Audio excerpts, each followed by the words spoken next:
Tamyiz mah nyaeta ngajelaskeun perkara anu samar dina masalah zat. Assalamualaikum warahmatullahi wabarakatuh. Alhamdulillahirabbil alamin wa bihi nasta'inu ala umuri dunya waddin wa ala alihi wa sahbihi ajmain amma ba'du. Para hadirin anu kusim pribados dihormat anu dimuliakeun ku Allah Subhanahu wa taala. Alhamdulillah ila sadaya parantos tiasa kumpul dina ieu malpala anu mulia anu saya sanes tujuan urang sadaya kumpulna dina ieu malpala anu mulia nyaeta bade nambahan ilmuna mudah-mudahan Allah Subhanahu wa taala nambahan ilmuna karon amin ya rabbal alamin. Para hadirin rahimakumullah sim pribados sahina bade ngaskeun hanca kamari nyaeta dina naon kita dina bab tamyiz. Mudah-mudahan ieu tentang bab tamyiz sing bab tamyiz sing nerapkan urang sadaya amin ya rabbal alamin. Sing paham urang kana masalah bab tamyiz amin ya rabbal alamin. Bismillahirrahmanirrahim. Qala Syekhul Mu'allif rahimahullah taala wa nafa'ana bi ulumi fid darin amin ya rabbal alamin. Bab tamyiz. Ieu bab aret menerangkeun tamyiz. Tah para hadirin rahimakumullah sim berbados pada ngajelaskeun masalah tamyiz. Tah ari tamyiz nyaeta isim anu wajib kudu nasabkeun wae kosal. Ari tamyiz nyaeta wajib kudu nasabkeun. Tamyiz eta wajib kudu dibaca nasab bari ngajelaskeun kana perkara anu samar. Kosal ngan ieu mah tina masalah naon? Tina masalah zat. Tamyiz mah nyaeta ngajelaskeun perkara anu samar dina masalah zat. Tah ari zat mah nyaeta dina darah daging atau dina daging.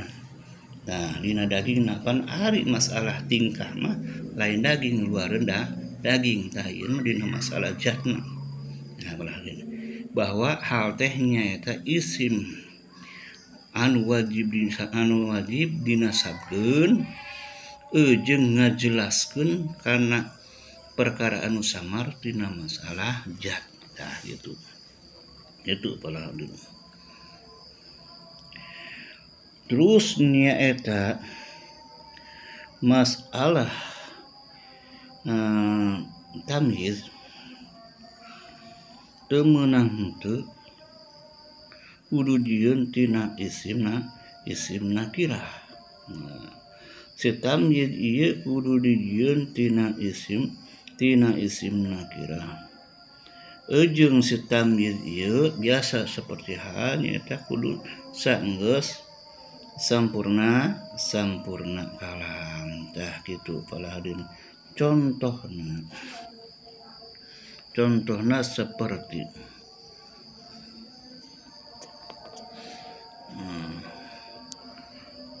tasabbaba Zaidun arkon tuh. Contohna seperti tasabbaba Zaidun arkon. Geus ngotor si Zaid naonna kesangna. Tah eta karena kesang eta datangna tina awak.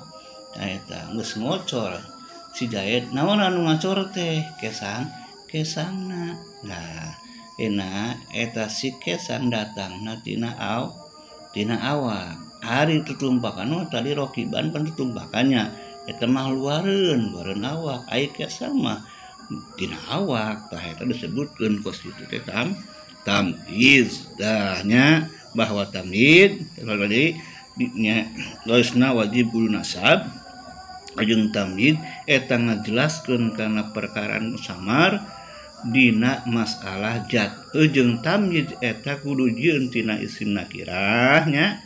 Jeung samemeh tamyiz kudu sempurna kalam. Sakitunya mudah-mudahan urang sadaya sing paham. Mudah-mudahan ieu ilmu nahu dina bab tamyiz sing nempel kana otak urang sadaya bari anu bagus amin ya rabbal alamin. Akhir kalam wassalamualaikum warahmatullahi wabarakatuh.